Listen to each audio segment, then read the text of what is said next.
She-Hulk Attorney at Law is the brand new Marvel Studios superhero series to hit Disney Plus with its first episode today, and it stars Tatiana Maslany as the superhero herself, She-Hulk. Mark Ruffalo is the special guest star of this episode as his not-so-well-received character of Professor Hulk. You know, half the audience kind of turned on it because he's not Savage Hulk anymore, and to be honest, I kind of miss it a little bit. With all that Ruffalo aside, let's talk about She-Hulk and how I was a little skeptical going into this show when we first got that reveal of what she was going to look like in this series. It was quite jarring, and a lot of people blew up on the internet because the CGI was eye-catching. It caught your eye and it said, hey, look at me. But if you're a nerdy fanboy like me, you're going to take the project and analyze it, see if it makes up for all of the nitpicks that you may have had from a 2-minute trailer. So what did I think of the first episode of She-Hulk? Well, stay tuned.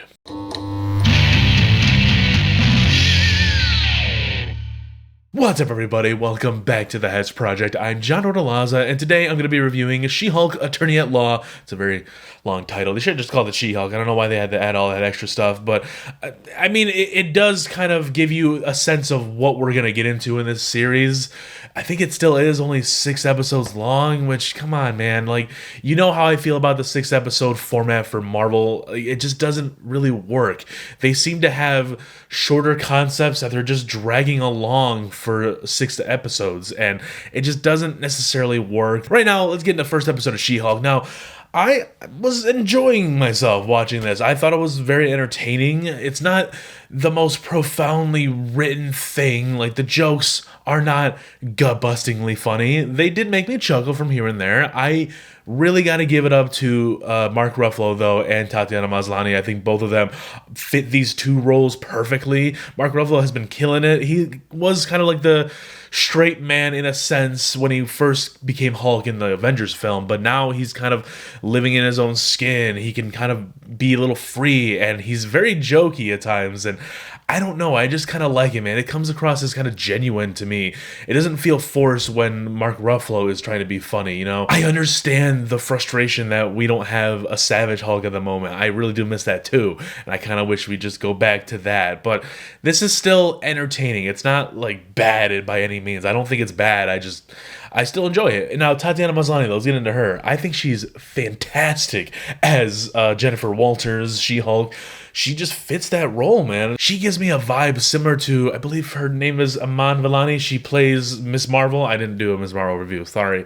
But I really enjoyed her in that show. We'll talk about that show maybe at a later date, but I think she fits that so perfectly, and I feel the same way with Tatiana Maslany. Like, she really brings this character to life, makes it funny, relatable, quirky. I'm excited to see her do her lawyer stuff while being a Hulk. Like, that is an intriguing concept. When I first heard about, oh, she's kind of open about her Hulkness, and she just goes into court, defends people in front of a judge and a jury as a Green Hulk, like, that's funny to me. In this episode, it opens up with Jennifer Walters having a conversation with her paralegal, and the paralegal makes a reference to her hulking out, and I was like, oh, that's kind of a funny thing. She's gonna become a Hulk, and then, oh, she just turns around, talks to the camera. Jennifer says, oh, by the way, I'm Hulk. Yeah, she knows, everybody knows, my family knows. Yeah, I was like, all right, fine. We don't have to dive into an origin story. We can just go right in, cut to the chase, and then the next 30 minutes kind of was an origin story for Jennifer Walters as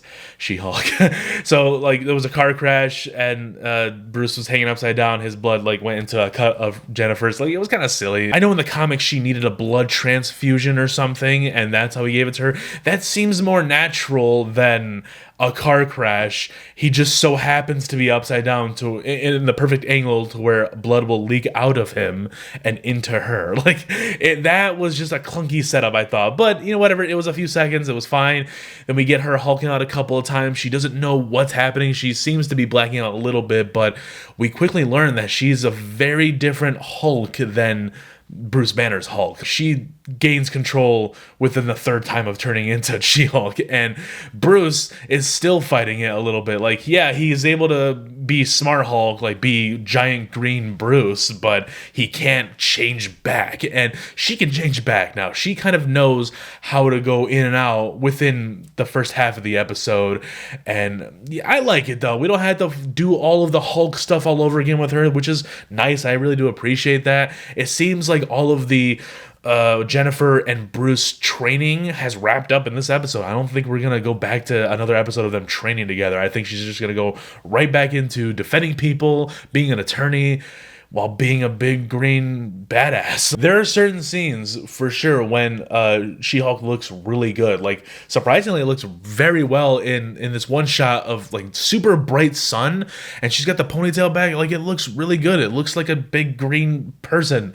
But when she's got the hair down, for some reason the hair is like standing 8 feet tall in the air, and it just, I don't know, it looks so artificial to me at times. The Mark Ruffalo Hulk model has been a thing since 2012. It's been perfected for years and years. That's why it looks so detailed and intricate.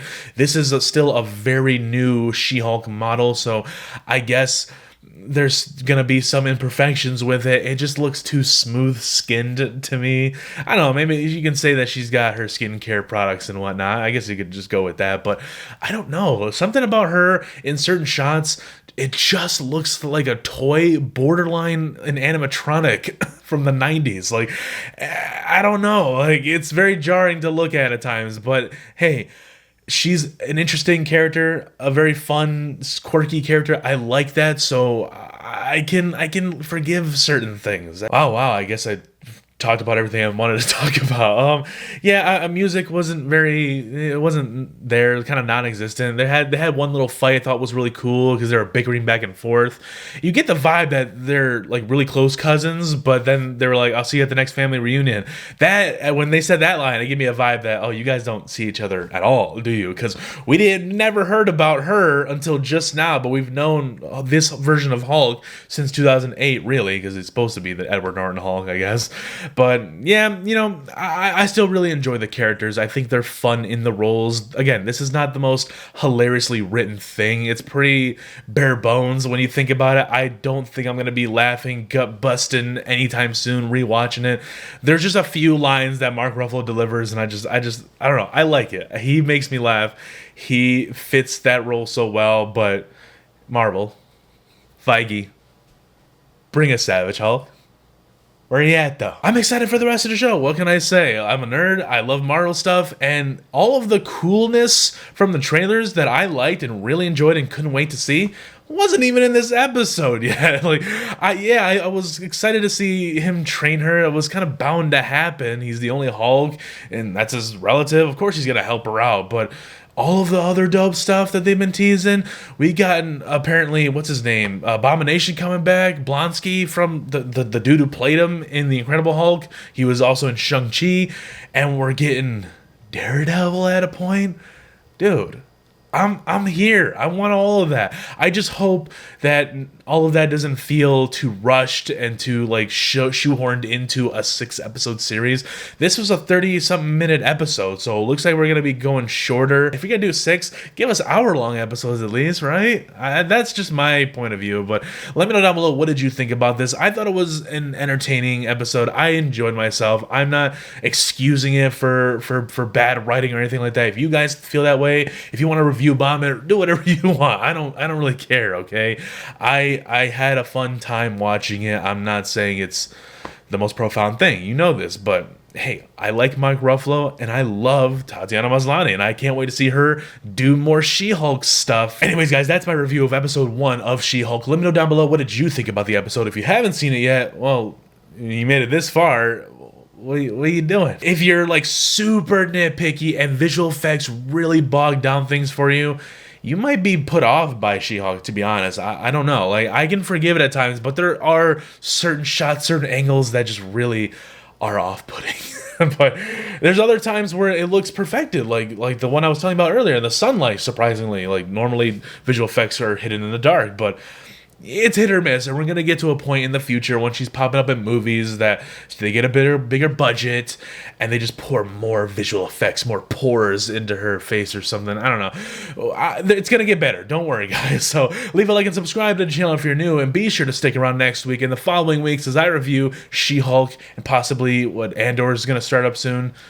I might not do week to week for that. That's a lot of it. It's going to be like 12 episodes. I don't know if I want to do all that. So I might just do like every 3 episode reviews. We'll see, guys. But stick around the channel because there is more to come.